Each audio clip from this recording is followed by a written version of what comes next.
দুনিয়ার জমিনে প্রত্যেক বান্দাদের একটা সময় করে দিয়েছেন।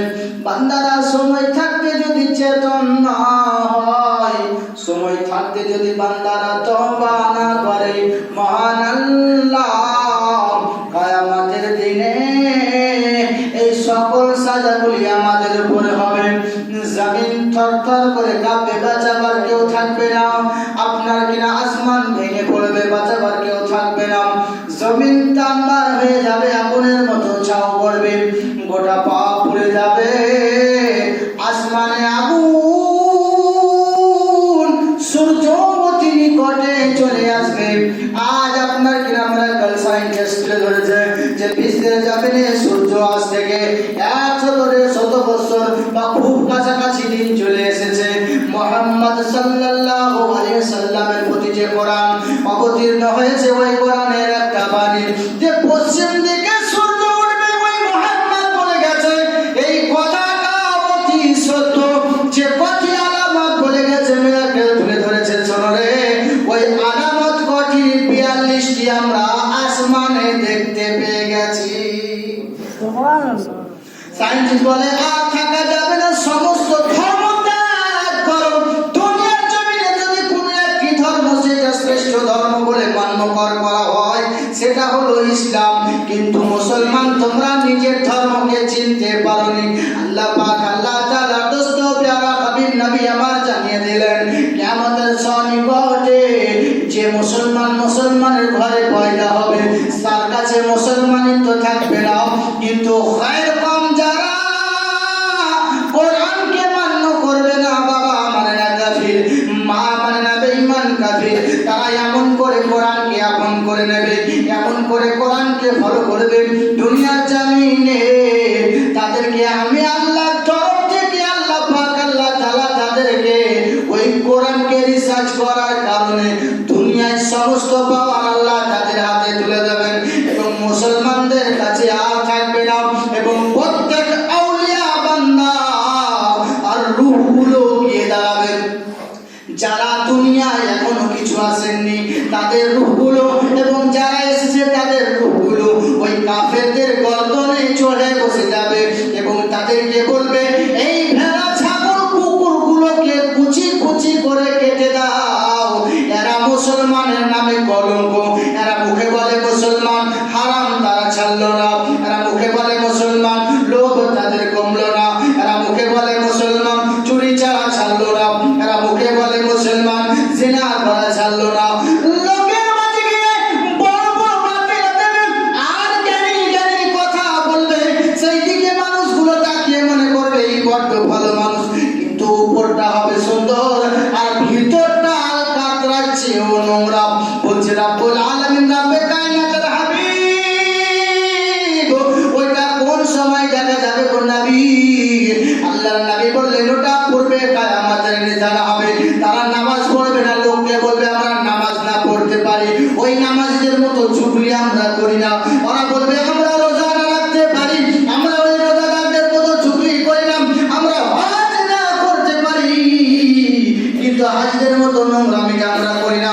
তারা নিজেকে ভালো প্রমাণ করবে আর হারাম কাজগুলি নেকির কাজ মনে করে করে তারা করবে। তারা হারাম কাজগুলি এমন করে করবে যেন মনে হবে নাকি। জিজ্ঞাসা করা হলো, ইয়া রাসূলুল্লাহ, ইয়া হাবিবাল্লাহ, নবী গো কেমন করে? শয়তান তখন বলছে, রাব্বুল আলামিন, মুহাম্মাদুর রাসূলুল্লাহ সাল্লাল্লাহু তাআলা আলাইহি ওয়াসাল্লাম, ওই আপনার উম্মতদেরকে আমি এমন করে কাজ করাবো, তারা মনে করবে আমরা নেকির কাজ করছি, অথচ সেটা হবে গুনার কাজ। বলে কেমন করে? শোনো, ইয়া রাব্বে কায়নাত, আল্লাহ পাক সেই সব সমালোচনাকারী থেকে আমাদের বাঁচাও। বলতে আছেন, শোনো, সে চুরি করবে আর বলবে আমি জান্নাত কামাবো, দান করবে। সে ডাকাতি করবে আর দান করবে। সে লটারি অর্থাৎ জুয়া খেলবে, লটারির টাকাকে দান করবে আর মুখে বলবে আমি জান্নাতের জন্য কাজ করছি। সে জিনা করবে, বলবে ওর স্বামী নাই, আমি সাহারা হয়ে দাঁড়াচ্ছি, কিছু টাকা দিয়ে তাকে হেল্প করছি, মুখে বলে সাহারা হয়ে দাঁড়াচ্ছি, কিন্তু ফোনে এত নোংরা নোংরা কথা বলে। বলতে আছে, শোনো, জিনা শুধু এক রকমের নয় যে শারীরিক সম্পর্ক হলে শুধু জিনা তা নয়। ফোনে জিনা হয়, কথায় জিনা হয়, চোখে জিনা হয়, ভাবনায় চেনা হয়, 4 প্রকারের চেনা হয়। এক তো বালিশে মাথা দিয়ে দিয়ে অমুকের মেয়েকে এই হ্যান ত্যান করে যদি আপনি ভাবতে লাগেন, ওটা জিনার মতো গুনাহ আপনার নামায় আমলে লেখা হবে। যদি কাউকে চোখে দেখে জিনার খেয়াল করেন, নামায় আমাদের চোখের জিনা লেখা হবে। যদি কেউ মুখে বলে আপনার কিনা নোংরা বাক্য কাউকে বলে কি করেন, তো আপনার মুখের জিনা আপনার কিনা লেখা হবে। এবং যারা শারীরিক সম্পর্ক করে, ওই জামিন কিয়ামত পর্যন্ত তার জন্য বদদুয়া করবে, যতক্ষণ আসে তওবা করবে এবং যতক্ষণ আসে আল্লাহকে কেঁদে কেঁদে বলবে রব্বুল আলামিন, ও রব্বে কায়নাত আল্লাহ পাক আল্লাহ তাআলা জমিনের উপরে বড় জুলুম করে ফেলেছি, বড় গুনাহ করে ফেলেছি, আল্লাহ জিনা করে ফেলেছি। ইয়া রাব্বাল আলামিন, তুমি তো রহমানুর রহিম, তুমি ক্ষমাশীল মাবুদ। তুমি যদি বান্দাদের ক্ষমা না করো, বান্দারা কার কাছে যাবে? দুনিয়ায় নেতার কাছে যদি একবার যাওয়া হয়, ওই নেতা আপনার কিনা একবার সাহারা দেবে। 2 বার যদি যাওয়া হয় 2 বার সাহারা দেবে। 3 বার যদি যাওয়া হয় নেতা বাবার কাছে যদি বলতাম, বাবা মায়ের কাছে গিয়ে যদি বলতাম, মা অমুক জায়গায় নোংরা কাজ করে এসেছি, ওই মা তোমায় খেতে দিত না, ওই বাবা তোমায় আদর করতো না, ওই আপনার কিনা নিজের স্ত্রী তোমায় কাছে নিত না। মহান রব্বুল আলামিন বলছে, শোনো বান্দা, যদি তুমি জানো অমুক বান্দা গুনাহ করে ফেলেছে, সে যদি তওবা করে, রাতের অন্ধকারে তুমিও তার হয়ে তওবা করো। কুল্লুল মুসলিমিনাল মুসলিমা, প্রত্যেক মুসলমান একে অপরের যেমন ভাই, তুমি ভাইয়ের জন্য যেমন দোয়া করলে, তুমি তার জন্য কেন করলে না? ও রব্বুল আলামিন তারে মাফ করে দাও, তারে ক্ষমা করে দাও। তুমি নিজে ভালো হতে গিয়ে অন্যের সমালোচনা শুরু করে দিলে। শোনো শোনো শোনো, যেই জমিনে দাঁড়িয়ে লোকের সমালোচনা করে, ওই জমিন বলে, ও রব্বুল আলামিন আমাকে পাওয়ার দাও, এই জানোয়ারটাকে আমি ধসে নিয়ে আল্লাহ পাক আমাকে ক্ষমতা দাও, আমি কারুনের মতো একে দুনিয়ার জমিনে রাখবো না।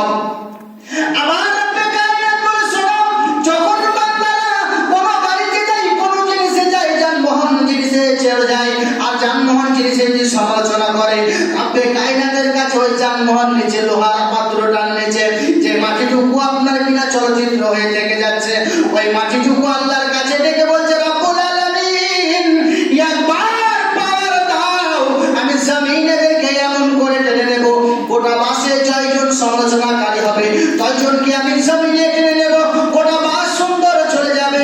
এমন তো অনেক ঘটনা আপনারা শুনেছেন, যেরকম স্কুলের বাসে যেতে হঠাৎ একটা চেয়ার নেমে পড়ে গেছে, এমন ঘটনা শুনেছেন হঠাৎ একটি মানুষ নিচে পড়ে গেছে, গোটা বাস সুস্থ সালামত হয়েছে। ঠিক তদ্রূপ আল্লাহ পাকের কাছে জমিন বলে, আল্লাহ আমি পূর্বের সময়ে যখন আপনার কিনা আদম আলাইহিস সালামকে তৈরি করার জন্য আপনার কিনা মালাকুল মউত জিবরিল ফেরেশতাকে পাঠালেন, এক মুষ্টি মাটি নিয়ে 40 মণ মাটি চলে গেল। আমি আল্লাহ পাক, তুমি বারবার ফেরেশতা পাঠালে, জিবরিল পাঠালে, আমি মাটি নিতে দিলাম না। আমার কাকুতি মিনতি শুনে জিবরিল মাটি নিল না, ইসরাফিলকে পাঠালেন, যিনি মাটি নিল না। আপনার কিনা একটি একটি করে 3 ফেরেশতা ঘুরে গেল। 3 ফেরেশতা যখন ঘুরে চলে গেল, 4র্থ ফেরেশতা এসে আর কারো কথা শুনল না। আমি এত কাঁদলাম, সে কোনো মতে কোনো কথা শুনল না।